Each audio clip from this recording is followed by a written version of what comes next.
All right. Welcome back, Anti Interviews. We are here today with New York producer Sasco. How you doing today, yo? Doing okay.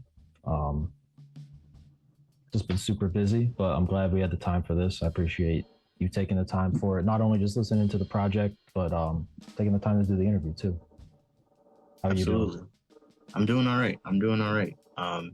I got a couple extra listens of the album today before we did this, and I'm just like every listen that I have of the album is just more amazing than the Oh last. wow. Truthfully speaking, like the intricacies of what you're doing production wise is really inspiring for me as a producer myself. So I really appreciate you making that project for sure. Yeah, it means a lot from you too, especially. So, but thank you. Absolutely, bro. I'm curious before we even get into the album itself. Tell me about some of your musical influences and your musical journey as a whole. When did it start for you, and what exactly came first?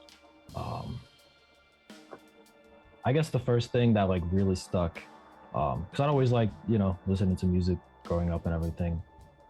Played some music in school that like varying degrees of success. But the first thing that really stuck was playing drums. I started really doing that when I was like 12, um, and just like from that moment on, I was pretty much just like all about music in general in whatever way I could like get a hold of it or be a part of it. Um,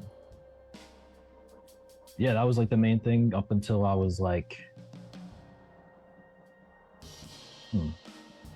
like 19 or so is when I started like really producing.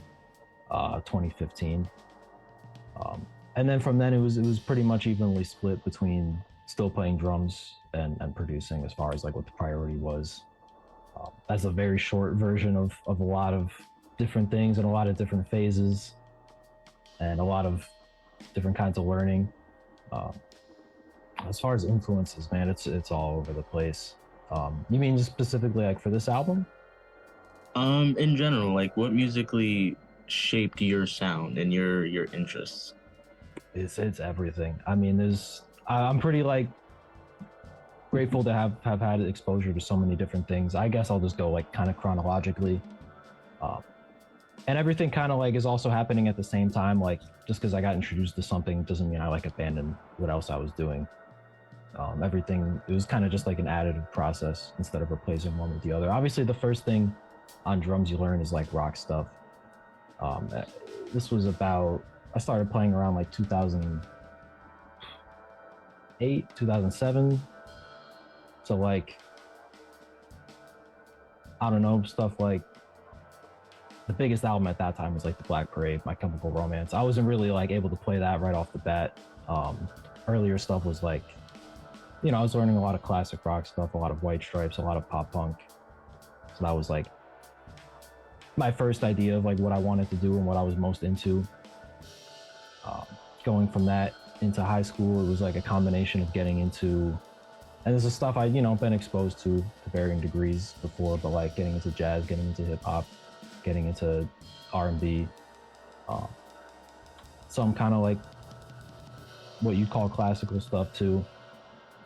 Diving into all that stuff from there. More specifically, like especially when it comes to my production, I've gotten a lot into like electroacoustic music in the last 6 years, maybe.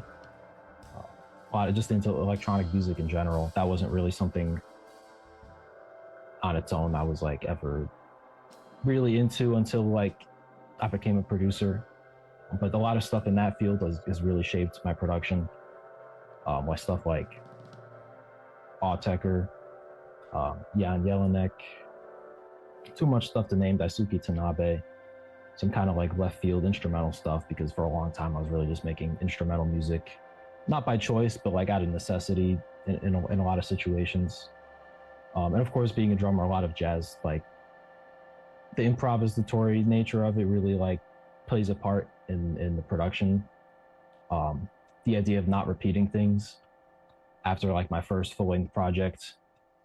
And this isn't like a good thing, but I got the idea in my head of like I should just make music where nothing ever repeats. There's no like one bar that's the same as a bar that happened before. Um, so with like everything from Vestiges on, that was like I was making an effort to do that, and that didn't necessarily make it better music, because there's a lot to be said for just creating a beautiful loop and just letting that exist for however long it needs to exist. Um, that was just something I did for a while. I think on stuff that you might hear going forward, there might be some more loop based, more repetitive stuff, because for whatever reason I decided not to do that. I'm kind of like learning that that's not necessary. That's a whole other tangent from what you asked. Um, Ironically enough, I did want to ask specifically about with this project the lack of looping and the way that you would have decided to like make each song an individual journey where you're seeing or you're hearing kind of different things throughout the entirety of the track. It's never really loop based as like some of your other beats can be. It seems like that was an intentional decision for this project. yeah, that was definitely something I was doing here. And there's like two parts that I answered. The first is like, um, I'll just dive more into like what inspired that as far as my own listening. Of course, there was like hearing great hip hop and electronic music that like really took the time to be detail oriented and just not be loop based, which again is like some of my favorite music is just loops. But also people like, you know, you listen to like the John Coltrane Quartet and it's like they'll play a track for 25 minutes in a row and they'll just never ever run out of ideas. Every single idea is just mind blowing from the first 4 bars of them soloing all the way to the time they take the head out at the end. Like if you listen to that one live version of One Up, One Down, it's just the greatest thing you ever heard for 25 minutes every 4 seconds.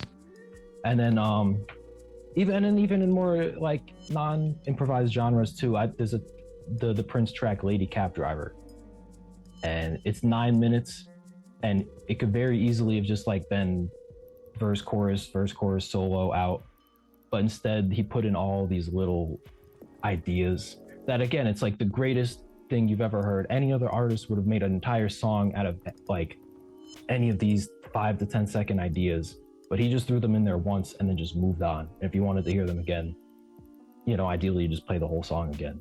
But that just like blew my mind. It's something that most people would have felt would be going to waste.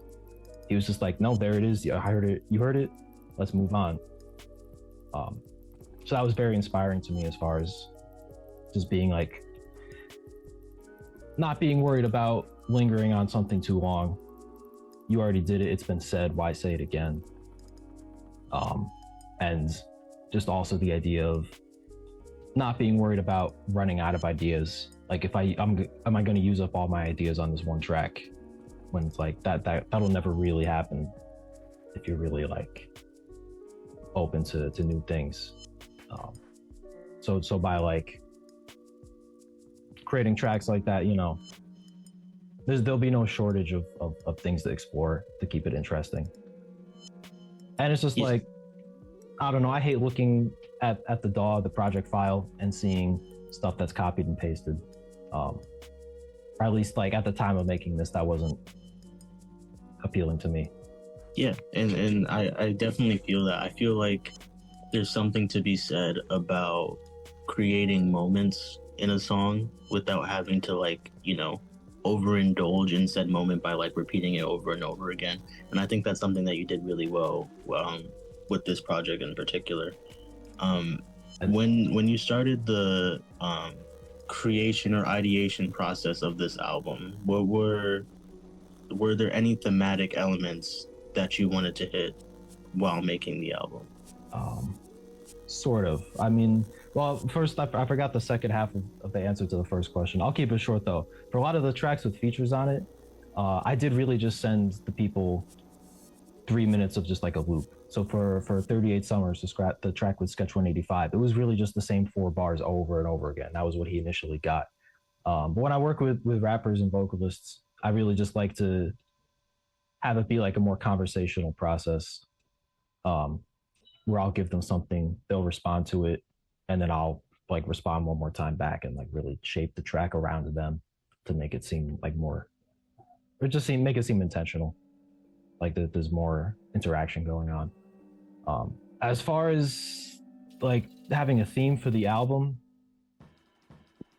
kind of, a lot of the instrumental tracks on this album are like about 4.5 years old now. This one's been a long time coming, but I had the album title the whole time, and initially a lot of these being instrumental, it's like you can only really deal with the thematic element of it to like a certain extent, without putting like vocal samples in there, which I ended up doing here at the very last stage. But no, with instrumental music, you know, it's kind of dangerous to try to make it thematic, or to get attached to a theme, I should say, because I've had music that was like very explicitly about one thing, and then you put it out there, and then you realize when people respond to it that they don't understand that at all or pick up on it at all, and just like making peace with that. So I had my own idea of what it was, but then when it came time to add vocalists to it, I didn't direct anyone really on what to write about, and keeping with the title, The Hottest Year on Record, like them not dealing with that title is like kind of, it's like a double entendre. Of course, there's the serious side of it, of like the real implications of that phrase. And then there's the side of it of like, it's a hot album. These are like some of the hottest rappers, you know, were willing to feature on it. But on that last Joshua Virtue project, they have a line, and I didn't hear this before. I didn't hear this before my album was mastered. This was like a coincidence. They have a line that says like, "There ain't no elephant in the room if the room is the elephant," and I felt like that was such a perfect description of what I was thinking of just like this is kind of ambient theme, but not dealing with it kind of proves a point about it. And also that everything that people talk about on it that's not related to that title is also still relevant to it, because all these things exist at the same time. If that makes sense. Right. Yeah, no, absolutely. I find it interesting what you said about having the album title before you even like were in the process of actually like creating, or like anywhere like knees deep in creating the album. Why was that title in particular so important to you? I don't know. I came up with it. It sounded cool. I was making some very like noisy music at the time. It was like early 2020. Shit was like not good. You know, I thought it'd be fitting to just like capture those feelings in that. The album, as I was planning it at the time, never got made, but when tracks like Make Yourself Useful and 38 Summers started coming in, I thought it would be good to resurrect some of those instrumental tracks and the title and rework, just rework it. And I think it came out for the better. Absolutely. And then speaking of Joshua Virtue, I wanted to talk about Make Yourself Useful, the lead single for the project. I feel like before I even knew it was going to be the lead single, like listening to the album, the track itself has so much personality, and it's just such a dynamic track between Joshua Virtue and Shamar. Walk me through the creation of that song in particular, and how you got those two for that song. So yeah, I got to start off by shouting out Asar, because this track would not exist without him. Like a week or two before I made the like initial beat for it, I'd recorded some drums for his EP that came out a few months ago called Talk About It. There's a song on there called Nothing, Nowhere, Never at All. And I'd recorded a full track of drums for it, and he'd kind of sampled it and worked it in addition to the drums he programmed into there in a really beautiful way. That track is great. I think by the time this comes out too, we recorded last week a live band version of it that should be out audio and video. If not, I hope I'm not spoiling that. So I'll check in with him.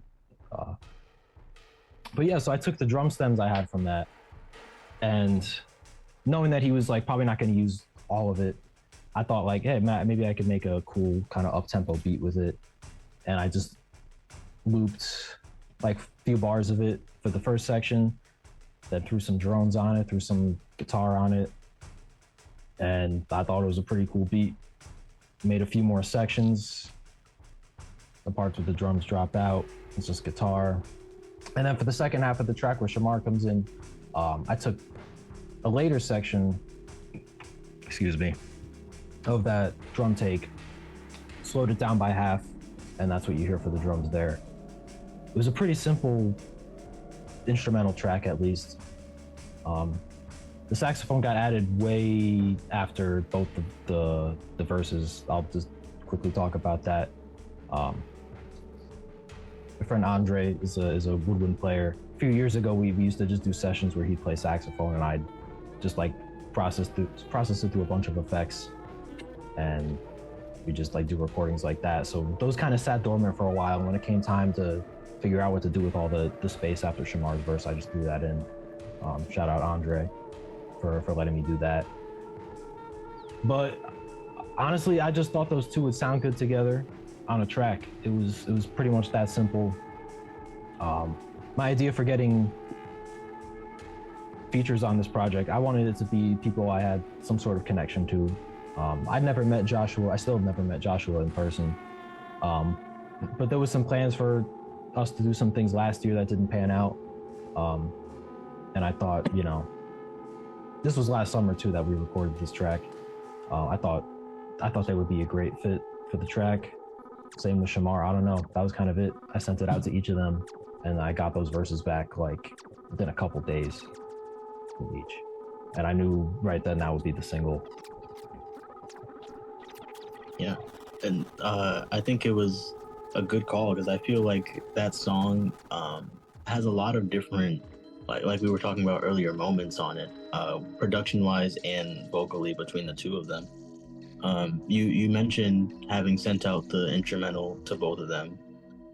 Was that the general process for creating the project, at least the songs with the features on them? Like, did you have particular rappers in mind that you wanted for the project before making the production, or was that kind of you made the production and then you kind of, oh, this person would fit really well on here? Yeah, I never made a track with a person in mind. I think I had these tracks made, and then when it came time to put them together for an album, and this is like a year ago now, I sat with them all and just tried to think of who I thought might sound good on them. And for some people too, like Sketch 185, I think I sent him something like 10 options to pick from of what would be the track. I think with Doubles, the first track, for Big Flowers, it was the same thing. I sent them maybe like 5 or 6, and they picked that one. I think the rest of them, though, I just sent them the one track. I just said like, this is the one I want you on.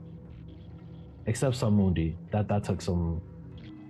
I sent a lot of ones to him. It was the reverse, where he was like, no, I don't feel right on this, and I sent what ended up being that track, and then it worked out. And a lot of the ones with vocals were made more recently, except for Time and Memorial. That was a track that, in my head at first, was instrumental. But I don't know, we could talk more about that one later if we want to devote more time to that. But in general, that was the process for most of the tracks with features. Got you. And speaking more towards your production itself, tracks like Make Yourself Useful and Overshoot, I feel show off your creativity and your imaginativeness, if that's a word, with your drum work and your drum selection. Percentage-wise, give or take, how much of the album was live drums by you and how much of it was programmed drums? Let me pull up the track list here. I'd say about maybe like 30% was some version of me playing it. So I'll just list off some names. I think Cacti, Make Yourself Useful, Frostbite 38 Summers, Cave Painting. Those tracks feature me playing drums on them. Most of them were not really intended for the track they're on. The same thing I would do with Andre with the saxophone. Something I love to do with playing drums, and this was like a way I was combining like my production knowledge and my drumming knowledge, was just to try to record music where it's me playing drums, using the drums to like trigger synthesizers or other tracks, running them through effects that would create new like musical things for me to interact with while like improvising. So I just have a bunch of those sitting on the hard drive, and I think I could get some. Actually, Time Immemorial too. The first half includes this. But yeah, when it comes time to add drums, and I want something that's like a little unconventional, because these tracks have like so much like artifacts on them, delay and like weird shit going on. I think I like to add them in. Cacti, it really doesn't sound like it. It's kind of just me hitting a floor tom with like a bunch of effects on it, and then when it lands on the second measure, it's just like a hi-hat or a cymbal stack. Yeah, so that's where a lot of those drums come from. Cave Painting 2 is one of those, just like sped up a lot and like broken into smaller chunks. Make Yourself Useful was really the one that was more like conventionally just a person playing drums out of all those. Yeah, right. That makes sense. And I'm curious, kind of speaking still to the drum part of it. What are you looking for when you're picking out drums for a track? Just kind of what's in my head. If I have, some sort of loop in front of me, I kind of just like have a bass drum sound in my mind, to scroll through what I have to find that snare drum sound in my mind. Try to find that, or just like create it by putting a few elements together. Same with the hi-hats. You meant as far as like the sounds themselves, right? Not like the groove or anything. Yeah, more so about the sounds. Even if not with the drums themselves, even with the different sounds and synths that you use for the project. Like, what are you, when making a song, what are you looking for, quality wise, sound wise? Do you have, more so on the synth side, do you have an idea of what sound effects you want to use or how you want to do it, or is it kind of like producing in the flow of how it's going? I mean, ideally, it's like very much in the flow of it. I'd say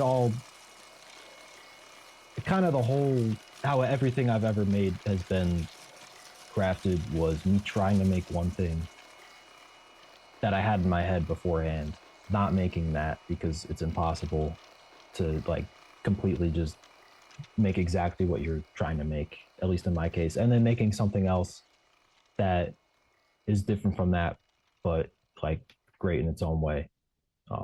As kind of it's as small as the sound selection to just like the whole thing. And of course, like I'm sure you could relate to, when you're first starting to do anything, whether it's playing an instrument, if you're rapping, if you're making beats, like you want to try to sound like the people that you like. So a lot of early beats were me trying to sound like Pete Rock, me trying to sound like Jay Dilla, me trying to sound like Thes One, and just like completely failing at it. And then I come up with something else. I'm like, it sounds nothing like those guys, but I like this, so I'll put it out. Yeah, that's the sound selection too. Like I have a certain synth in my head. I can't find it. I'm not great at like creating synth sounds, but I'll find something else. I'll either find something similar enough to where I'm satisfied, or I'll accidentally stumble across something else and then just forget about the first thing and then use that. Yeah, and I definitely relate to what you were saying about, kind of trying to emulate your idols or your favorites, so to speak, and kind of stumbling into your own sound. I feel like that specifically for me, is kind of how I got to where I am now, production wise. So, and I feel like in my conversations with other musicians, or producers specifically, that's kind of how they also developed their styles. Yeah, I feel like earlier on, so you could definitely hear some of that. I'd be curious to ask you later who you might have been trying to emulate too, because I picture your beats and I don't really hear that.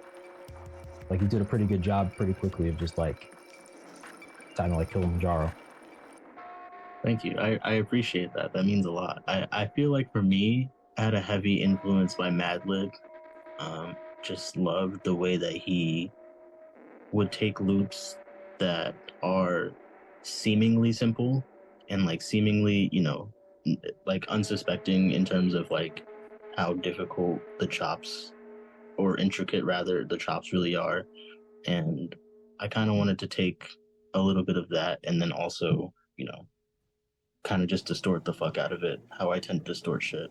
But no, yeah, I was really heavily influenced by Madlib, and then just trying to, use different plugins and different techniques to kind of make it my own thing, so to speak. Right. And it's the limitation too. Like sometimes you just physically cannot make it sound like the thing you're trying to emulate, and that's like something that'll propel you into finding your own way. Trying to emulate that, not getting there. That sounds like you. Thank you. I really appreciate that. As for your sequencing of the record, what was your process of figuring out what would come after what, and sequencing it in a way that felt cohesive to you? This is kind of a challenge. Like it changed a lot even after the mastering was done. It's not really so methodical. I knew what I wanted to start the album. I knew what I wanted to end the album. I don't know. I felt like some tracks should be in the middle, and then everything else is kind of in flux. I don't know. I knew Doubles was the opener. I knew In Vain was the closer, but there was a few transitions that were like non-negotiables, like Overshooting to Leaks. There's that little like interlude at the end with Shamara saying like drop that shit, and then the track drops, or like the fading out of Paralysis and the fading in of the drone to begin Make Yourself Useful over that vocal sample. Of course those had to go next to each other because of that. I don't know, I just wanted it to flow well. It's not like this really a chronological narrative to it. Like of course, like I like to think it's like thematically consistent and sonically consistent. I don't know, I felt like maybe the first half is like, I'm trying to find the right word because I don't want to say like fun, because like tracks like Cacti are pretty fucking dark. I don't know, more like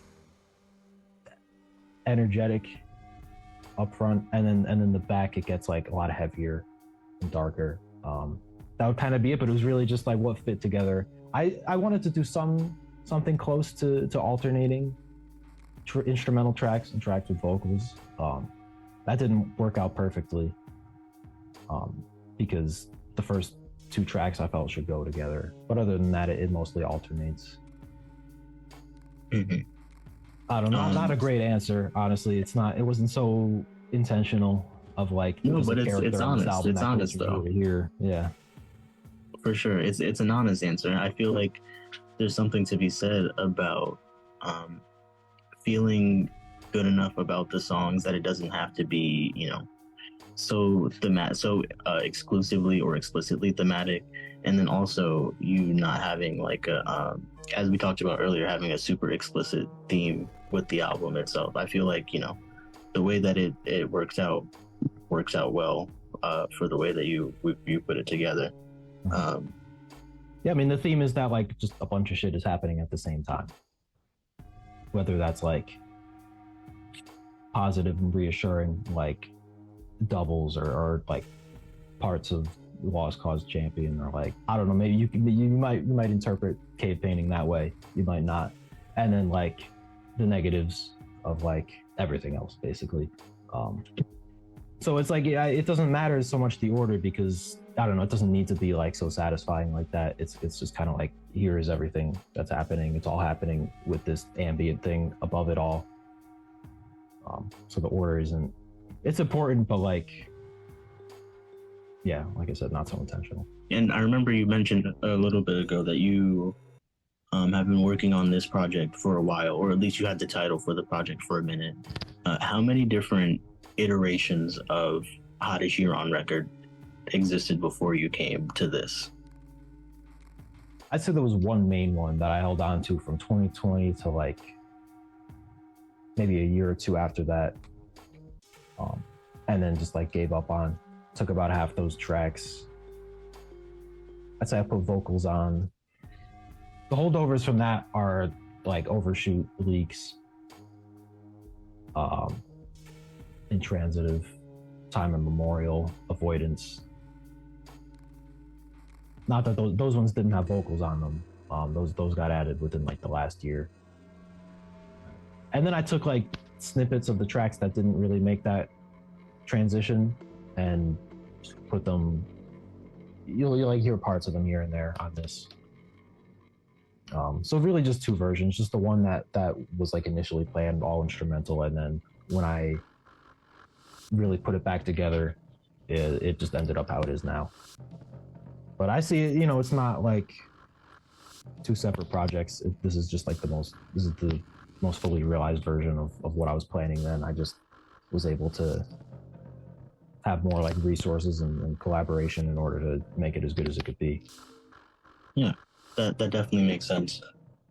For you, production-wise, does it take you longer to complete a song like a Frostbite or a Paralysis, where it's mostly ethereal and less drum focused, or something like a 38 Summers or Corrosion, where it's a bit more quote-unquote traditionally hip-hop? I'd say, I don't know, those four tracks were probably had about the same process. Kind of just started as like one much simpler beat, maybe like a couple looped ideas put together. Let those sit for a while, either just instrumental or let them sit and then have someone put vocals on them and then come back to them and just tweak them. No, I wouldn't say one is really like more intense than the other. It's more a matter of like where inspiration comes, because a track could be really simple, but if you can't really find it within you to like figure out where to take it, that's a lot more difficult than something that has like a lot of really fast drums and a lot of changes, but like you're in the flow state and you're just doing it all in a few sittings. Like a track like Avoidance, I'd say is like one of the more complicated tracks on there, but it came together pretty quickly. I didn't touch it too much, honestly, after 2020. I made a few changes earlier this year, but like I made that quick. There's a lot going on, but like it never felt like it was tough to make, even though it might sound like it. Yeah, I feel like a lot of the project, for me, it sounds very intricate. It sounds like everything that you did for each individual song was like a composition. You know what I mean? Like the way that you compose it and put them all together to flow. It seemed, for someone like me who just will like take a sample, loop the fuck out of it, and then chop as needed, it just seemed a lot more difficult, if that makes sense. It makes sense. It makes sense why that you're saying that. I wouldn't agree that it's necessarily more difficult. It's just how I made stuff, for better or worse. But yeah, I appreciate that. You saying that about it. Is that it kind of just goes to like making sure everything's intentional too. And if you're intentionally just doing a loop, then that has just as much value as intentionally doing a bunch of intricate shit too. Right, for sure. I definitely agree with that. I'm curious about cave painting in particular. I know we talked a little bit about that. It's kind of, like a posse cut. Each verse between Samundi, Big Flowers, and Nakama kind of has a little bit of a different beat to each of their verses. Like there's like a very subtle transition between all of their verses. Um, how did you go about building that track from a production standpoint? So yeah, that whole track was made before. I wouldn't say the whole thing. It was pretty much the roadmap of it was laid out before anyone did any vocals on it. And it was honestly a pretty simple one, despite how it might sound. So the first thing you hear, that main, like, what sounds like a guitar, it's really like a synth that I took from I have an album called Every Day They Changed Their Number. So on the last track of that, there's like this middle section where it's just like one synth playing some eighth notes, and then another one joins in, like playing all the upbeats of that. Kind of like a minimalism thing. So I just took the synth from that section, slowed it down a lot. And that's like what you hear in the beginning of the track. Took some drum recordings I had of myself, chopped it up, added that at the part where Big Flowers comes in, and then just decided to make a section where everything just like goes all out at the end, where everything's like super up tempo, a lot of fast drumming. Took that same synth sample from my older track and just like sped it up. So you're hearing the same exact sample in the end sections as you are in the beginning. That's just, in short, that's how it was constructed. It took a long time to mix, but anyway, so the first person that was on it, I don't remember if Nakama or Samundi was first. I think Samundi was. Then Nakama did his part, and there was a giant gap in the middle, of course, and Big Flowers really bridged that gap. And it worked out perfectly too. Like the whole thematically, I don't want to speak too much on like what other people wrote, but it goes from like a very narrow perspective. Like Samundi's really writing from a personal place, kind of just about himself and his place, making music. And Big Flowers really took exactly where Samundi left off, and it's a long verse, but they really like take that perspective, address it, and then really take it to a very broad place, and then drop it off where Nakama's verse already was, which is very much like dealing with much broader things. So it came together really beautifully. I'm really grateful to all three of them for what they did on that track. Definitely a highlight. I knew that one had to be at the end. Speaking of the track list, it's not like so haphazard as I might have made it sound before, but like, when I heard all that, I knew that had to be close to the end. It's a very dramatic song.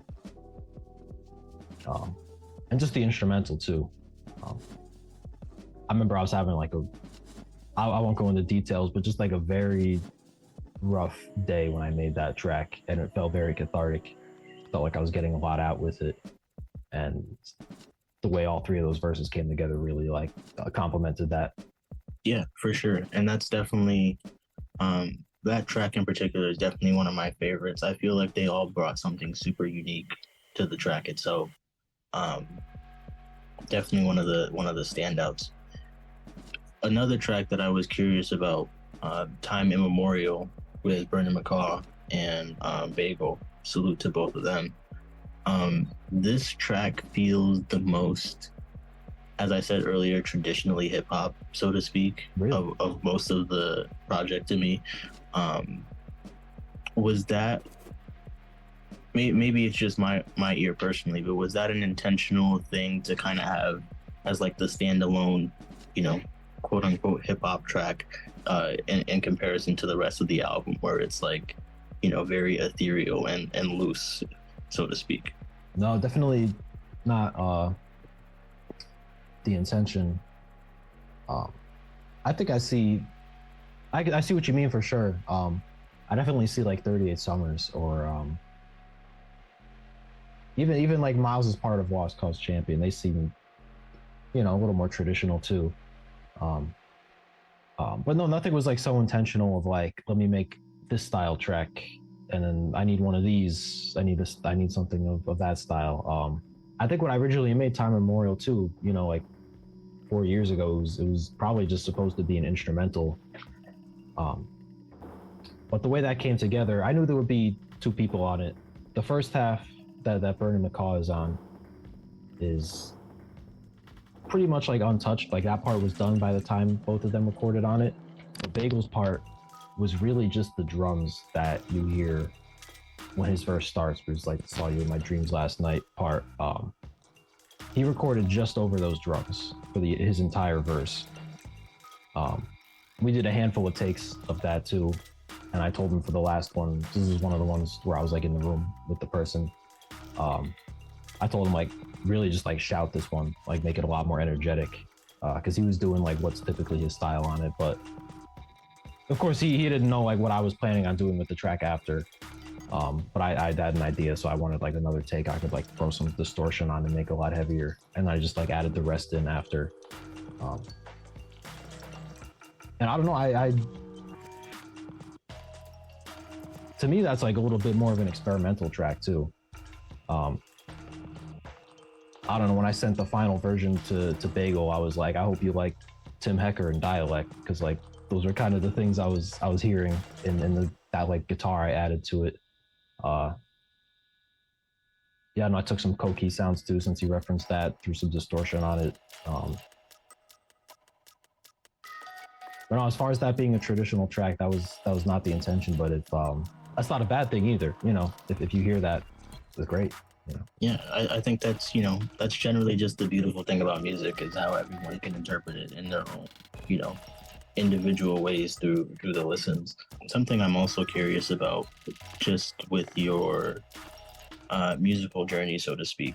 I was listening to your Out of Context EP, Yeah, and it seems like a lot of those similar techniques that you were doing with that kind of also showed up here as well. For you personally, where do you feel like you've progressed most as a musician since that project? like as in like what aspect of?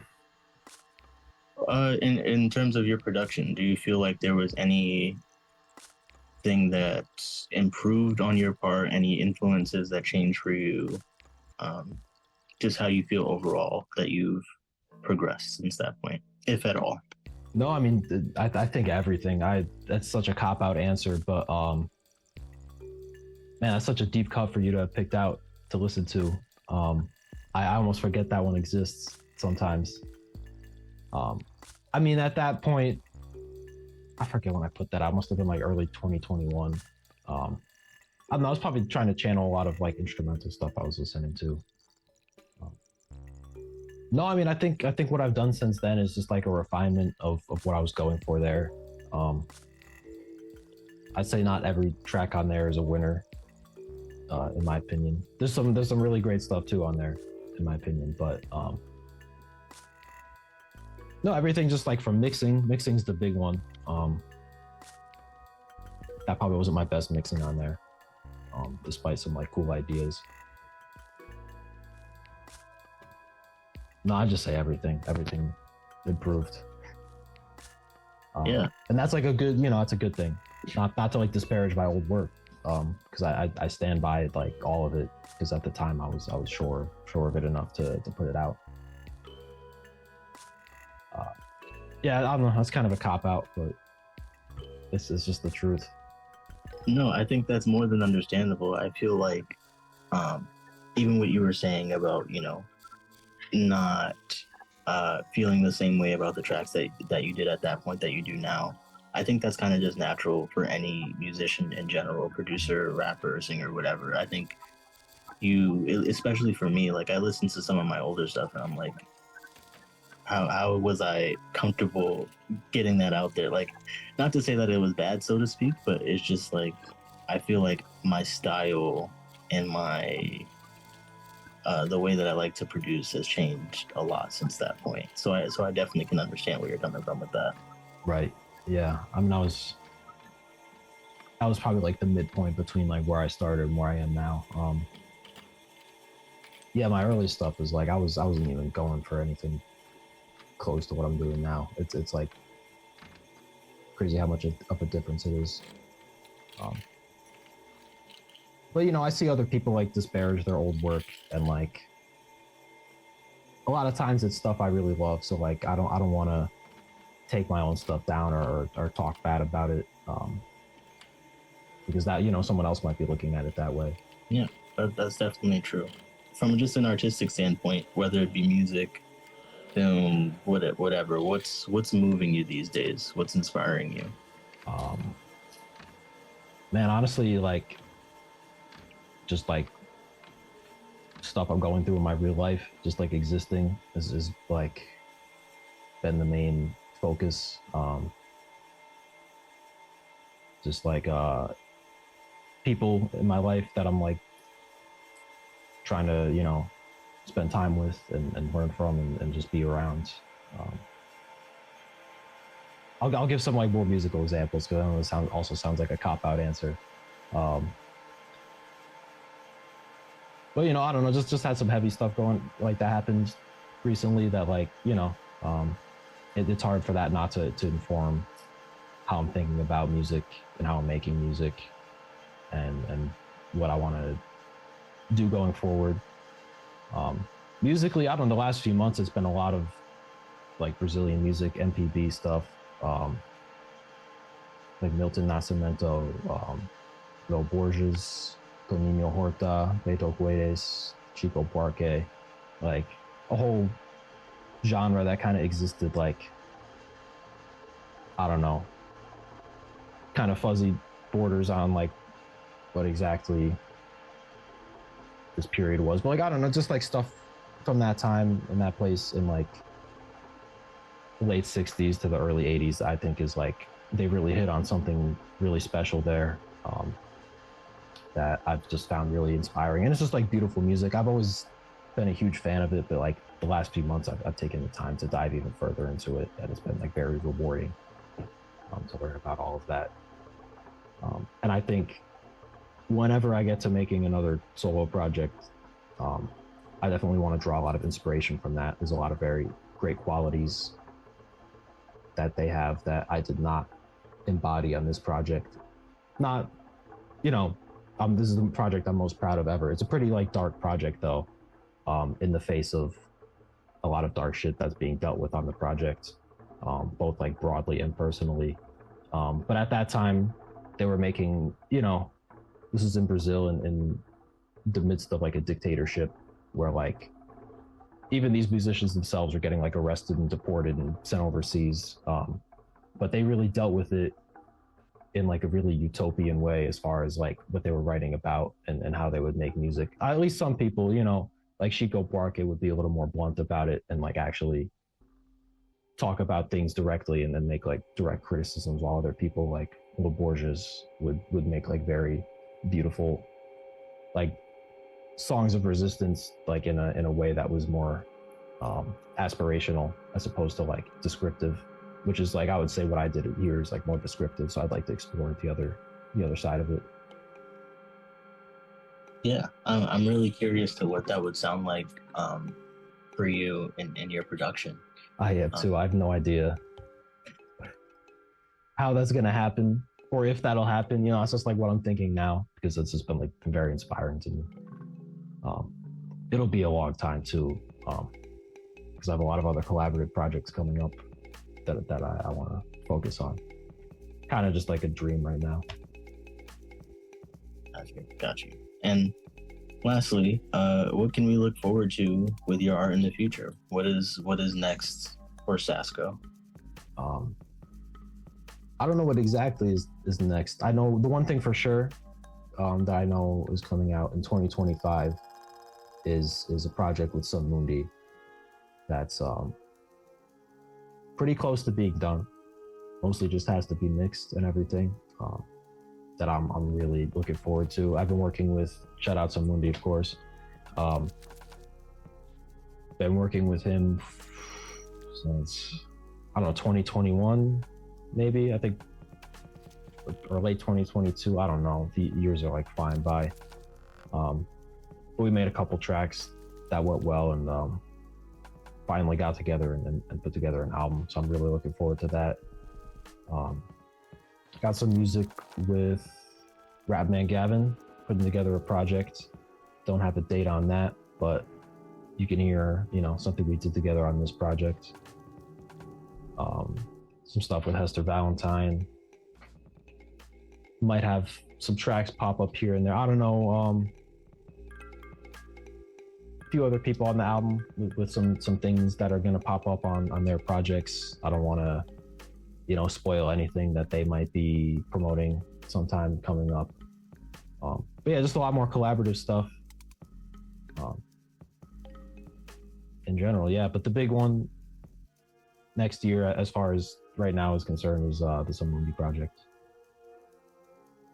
And, we have some shows too. I'm sure by the time this is out, the show with you in New Haven will probably have happened. Yeah. But yeah, we're promoting that now. The others haven't been announced, so I'll hold off on that too. Where to go? I appreciate you taking the time out. This has been a really, really fruitful conversation for me.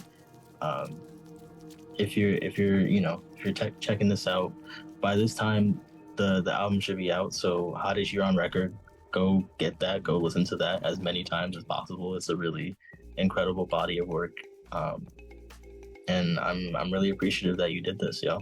I appreciate you taking the time.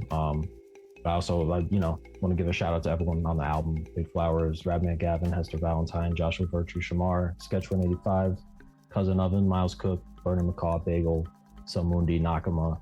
Nothing new for mastering it. Really, a big part of the album sounding as good as it does now really was patient with me, and then we sat and made some big improvements, in my opinion. So all possible because of those people. This is my first album where I was like collaborative, and it's so much better because of it. So I'm grateful to all of them. And then, yeah, thank you so much too for not only listening to it, but for taking the time to listen to me ramble about it.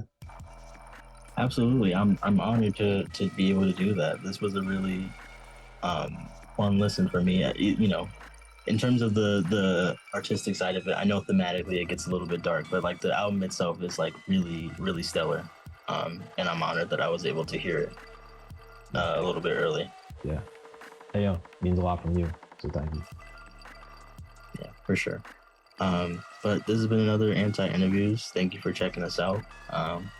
I've been a little bit sporadic with the releases, but appreciate y'all rocking with me and being patient with me. We'll try to get you another one soon. So thank you. This is it. Peace out.